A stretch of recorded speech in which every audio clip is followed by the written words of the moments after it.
Hello everyone, how are you doing? I hope you're alright. I'm going to show you how I put together this Halloween kind of soundscape so that you can lay voiceover over the top. I made it out of all this random shit I found lying around in the studio. So I'll just crack on with it. I've recorded everything, I put all of the sound effects, but I've disabled it all so I can pop it together piece by piece and you can understand what I did, or that's the plan anyway. Didn't want to record it all while I'm doing the video, otherwise it's just going to get really boring. So let's start off with this recording I've got here. I'm going to play it for you.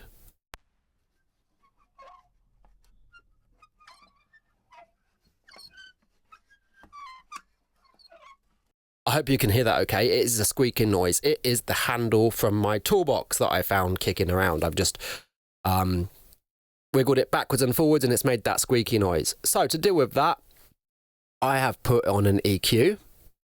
I'll enable the EQ. It's cut away all the low end. A little boost up here. It just sounded nice. And that is sounding like this.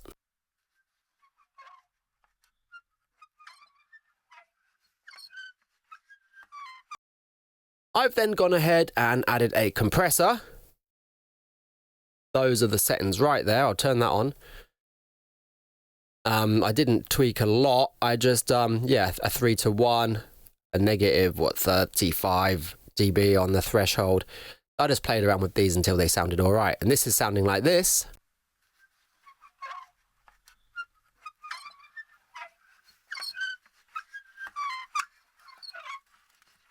It's just kind of taming those top peaky parts. And then right here is a bus for a reverb. So I'll open that up for you to have a look at. Here's the reverb here. I think, yeah, this was a preset of large and bright, and I've just turned the wet up 100% because I've got it on a bus track. Quickly, for a bus track, it's where you route one track to another track and you can just send a small or large proportion across to that track. So this little dial I've got here determines how much of this track I send over to this reverb track. The point of doing that is I can use this same reverb for every other track on there, so it kind of ties them together rather than having each one of them with their own reverb. Some of these do have their own reverb, but I can send them all to the same one as well to tie it all up. So with the reverb on, it's sounding like this.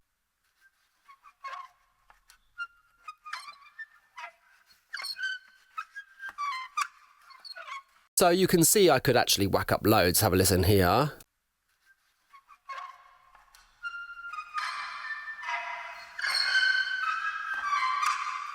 But I found it just down there was just about right. So for the next sound, we have got a bit of random whistling. I've just gone. So here it is.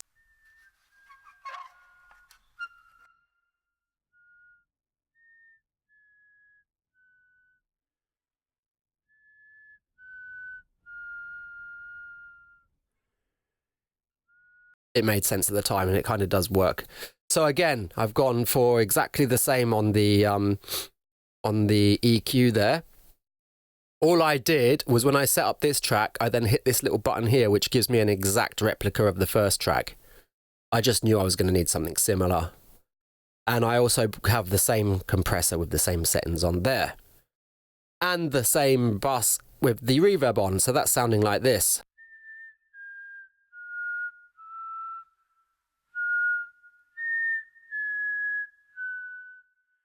So together,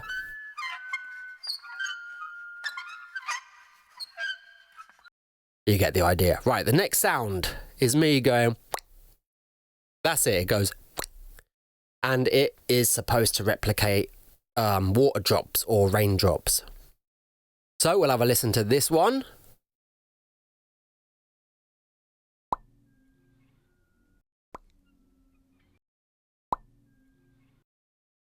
You can hear a little bit of bleed coming through there, but that's all right, not a big deal. I've got a noise gate to get rid of that. So with the noise gate on, it's sounding like this.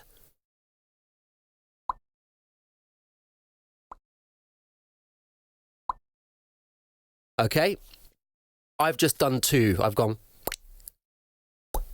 and I've just copied and pasted them into a kind of repetitive bullshit thingy.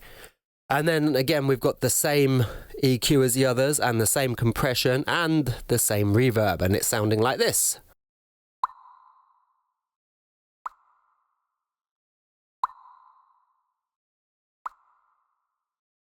Not too bad for a raindroppy, watery drop sound effect, I don't reckon. Then we've gone for this. I think this is a wolf sound. Oh, it was literally me just doing that. So let's play that one for you.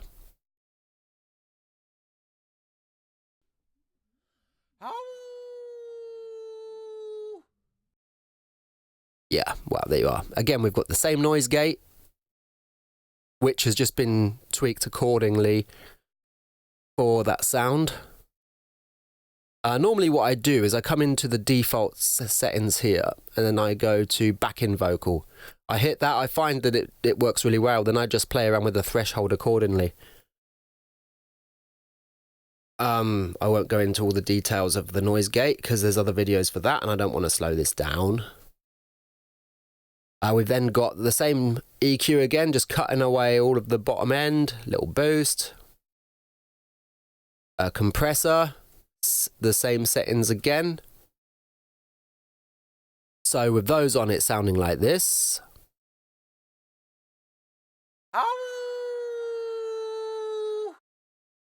A little tidier. I've got a tube EQ. These are the settings here.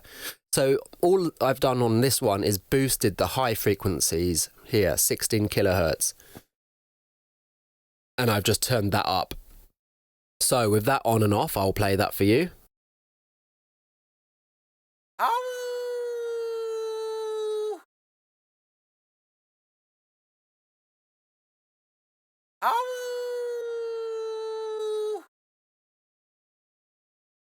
I think you can hear that. It's just lifted up the brightness at the top. And then I've got this ensemble. I just used the default that came up straight away. I knew I wanted to make it not sound like some bloke going, ooh. So I was just chucking things on to see what happened. And this kind of worked. This is just the screen it opened on, sounding like this.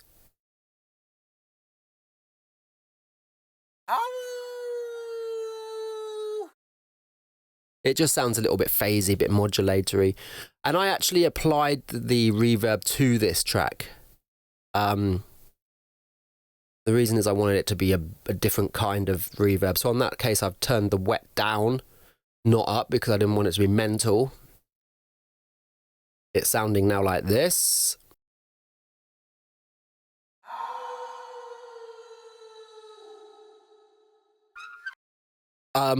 That's the other thing I did, is I also turned the dry all the way down. So it just sounded like a distant, oh. You see, with it, the dry all the way up, it will sound a little more like this.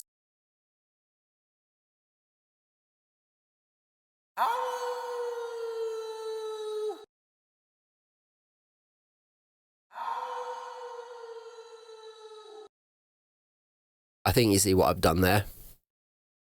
It just makes it sound more in the distance and less kind of like me, I guess. And this is just a little laughy sound. Okay, I'll just play it in context with everything else.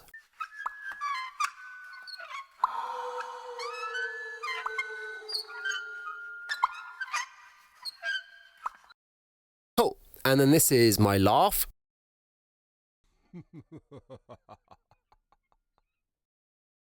Again, that was just me. And here we've got the channel EQ looking like this. I haven't cut so much low end away. I've just cut the very low. I've given a little boost in the middle there and cut around 200. And that's sounding like this. Just a bit cleaner. And then we've got the compressor, which is looking like that. Pretty much the same as all the others I've done so far. And that is sounding like this.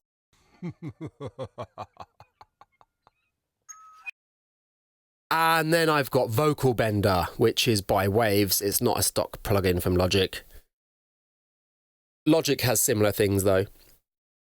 It's just a pitch shifter, so that I've just turned the pitch down on this one. So that sounds sounding like this.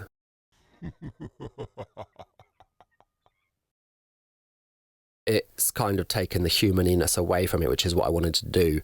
And then I've added another bus and sent it to the reverb. So now it's sounding like this.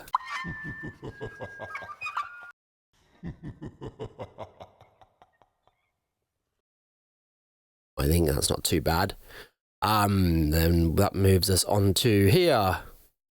This was a curtain pole that I found kicking around in the back there.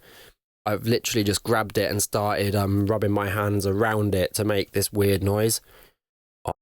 I'll play that for you.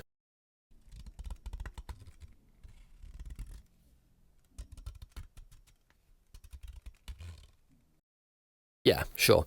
Again, I've just cut away the low end. I've done exactly the same as what I did on that funny little laugh, actually. And then you've got the compressor. Same settings again. You could probably spend more time and tune them up, but this all seemed to work okay for me. And then, of course, the reverb. So that's now sounding like this.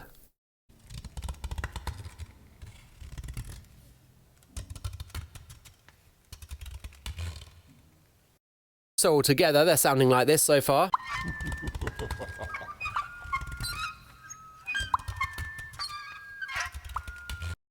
Not too bad.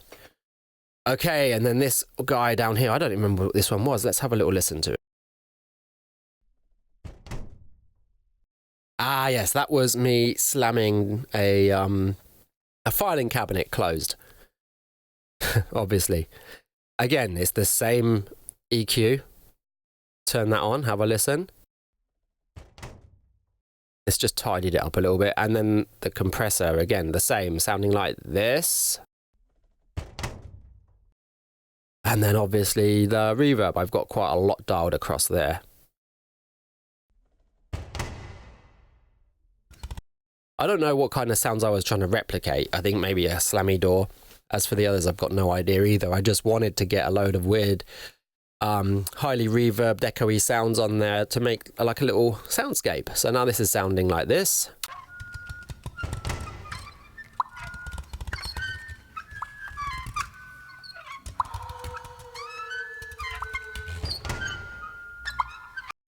Cool, and that takes me across to this guy who, again, I can't remember. Let's have a listen.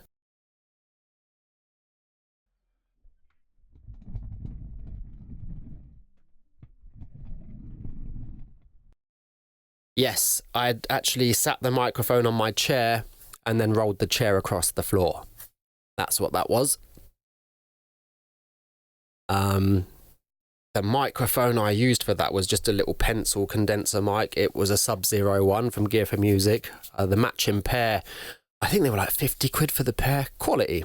I mean, they're not amazing, but they do a good little job. If you just want something like that, you sling it on the chair and push your chair around, and then you get something like that. So yeah, on there we've got, again, lots of low cut on the EQ. So that's got it sounding like this.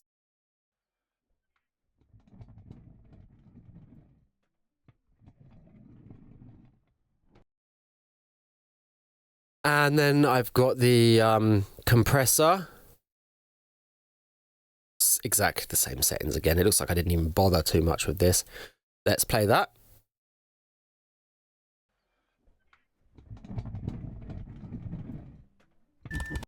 And then loads of reverb. Almost 50% dialed across there by the look of it. Sounding like this.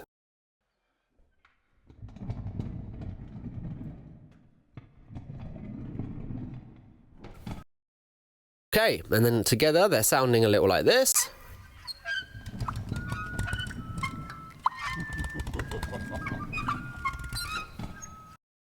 Right, and now at this point I was thinking there's nothing really totally tying it all together. So I wanted to replicate rain, and I've only got limited things down here.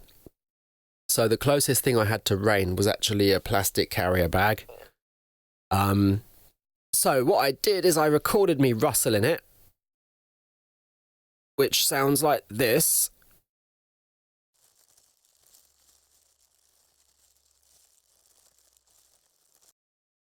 And I then cut it in half and dragged the other half down to another track, which is this track right here. I've panned one left and one right. So, how can I explain it better? I can stretch this out. I can't now, actually. I did something. Okay, forget what I just said.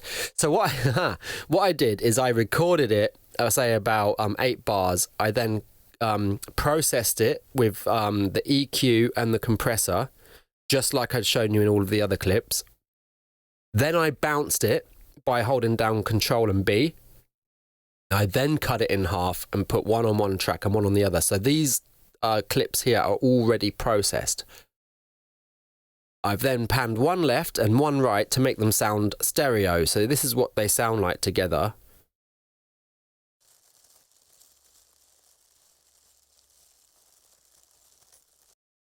So yeah, they're basically 2 separate recordings, but instead of recording it twice, I recorded it once, cut the clip in half, and then put one on the top track and one on the bottom track. I hope that makes sense. And now I've both got them sent to a reverb.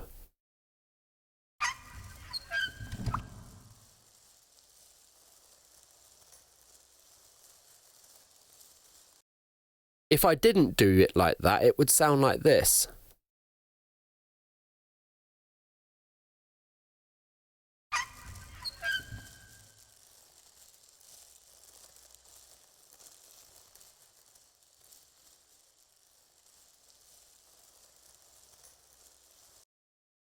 I think you see what I've done there. So basically, by having 2 different recordings split across 2 separate tracks, one left and one right, gives you a much, much wider sound, which ends up making it sound, well, loads better. And that, in essence, is my landscape. So let me just play it from here. Oh, and I've copied it and pasted it over. I think you can probably see that as a join right down there. You can drag these little guys around, obviously, copy them to add them in more often. If you've got a bit more imagination, you can obviously go and get some other sound effects. I also bought one of those Tascam portable recorders so I can go out and grab other sounds, but I just wanted to knock this together quick, so it was just the studio mic and anything I could find in about a metre of me. So from the beginning...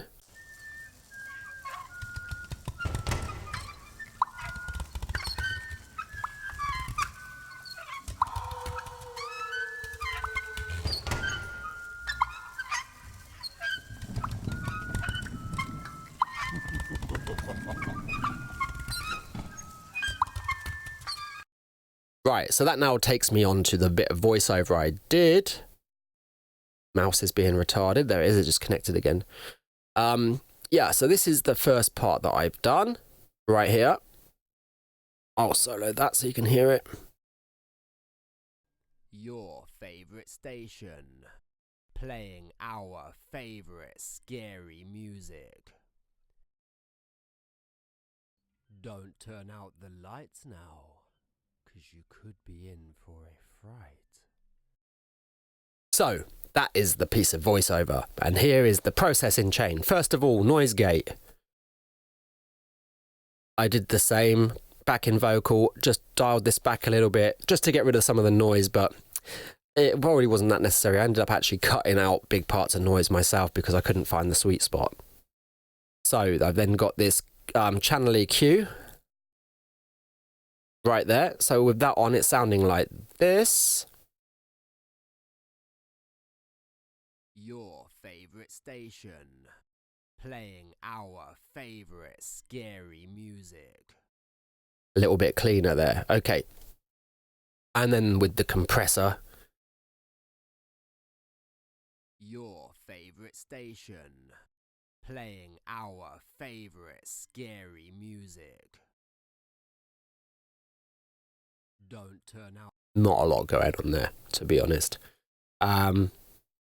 Sorry, that's because I didn't turn the damn thing on.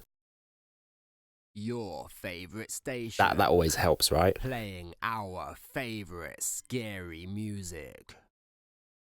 Okay, and then again, I got the other tube EQ, just doing the same.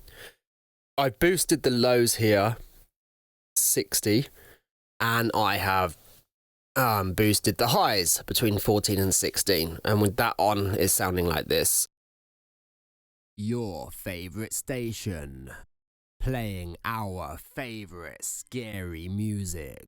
I wouldn't normally do a low boost on vocal, But somehow, because there's not a lot else going on in that track, lots of like high-endy stuff, I thought it might lend a good hand to the vocal.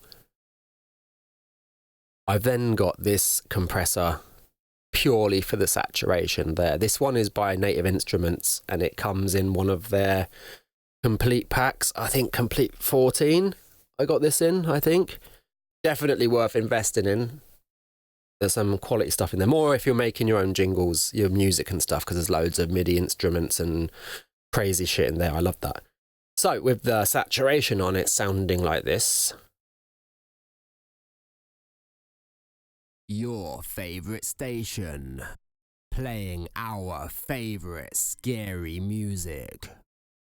So essentially, it's given a little bit of compression, but it's adding a bit of distortion to that vocal as well, which sounds nice. And then I've got this flare, which is some kind of phasery, flangery something.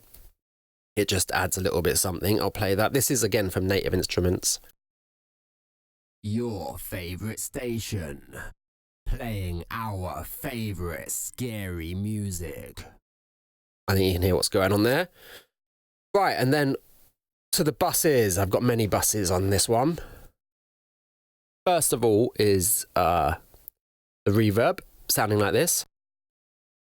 Your favourite station, playing our favourite. I only wanted a little tiny tickle of reverb there. And then I've got this. This is a weird one. This is to try and widen things up a little bit.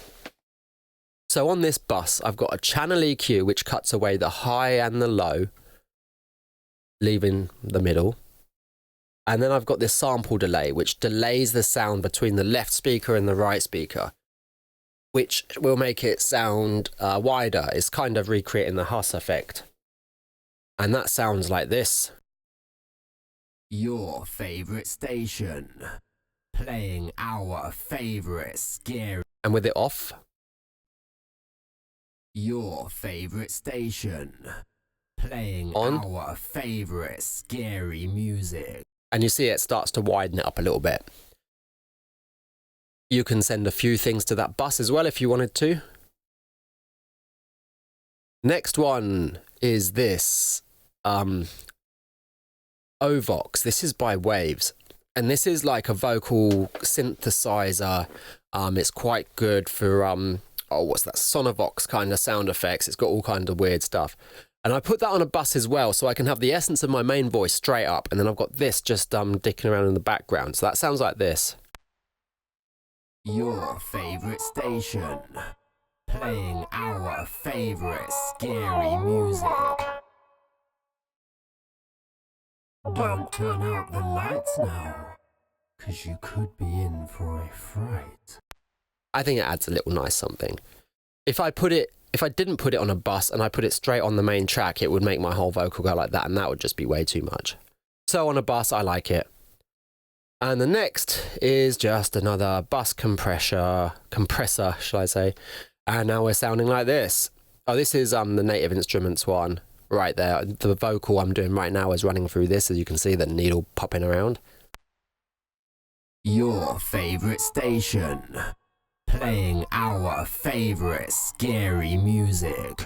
It just adds a bit more of something. I don't know. Just a little bit. That's all for the voiceover.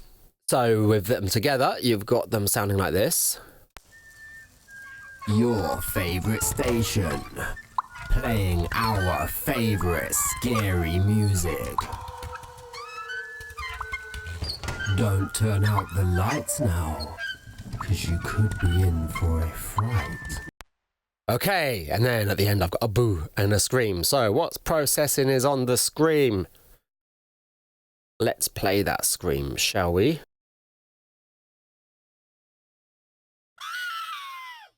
That was me screaming. So to record that, I stepped quite away from the microphone because I wanted it to sound distant. So again, we've got because if I was to scream it right onto the mic, I'm going to distort to shit. B, it's going to sound really, really close. And see, I didn't want it to sound close. I wanted it to sound distant. So if I want it to sound distant, then be distant, right? So I went across the room and then I screamed. With the EQ, looking like that. Because with that scream, it's all top energy up here. There's nothing much down here, so get rid of it. Compressor.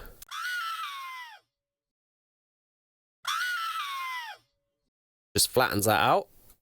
The tube EQ, what have we got it set to here? Low is cut out. It's just the highs again between 16, 14, boosted up, sounding like this. Without. Brings the airiness to the top. I love that. Again, we've got this supercharger. Just a little, no saturation on that.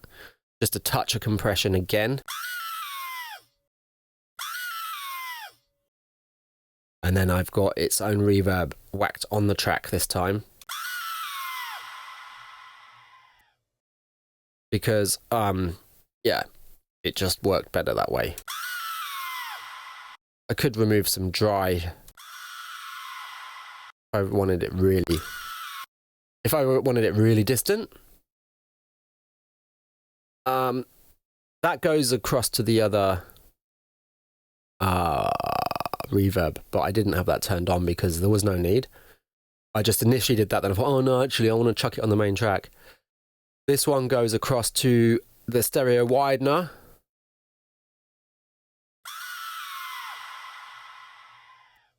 A little bit helpful. And then this one goes across to the Ovox, which I think I actually cancelled because I didn't like it. So, in essence, that's everything. So let's play that from the beginning, and that'll do ya. I mean, you can lay any voiceover over the top of this. Anything you wanted. Your favorite station, playing our favorite scary music. Don't turn out the lights now, 'cause you could be in for a fright. Boo!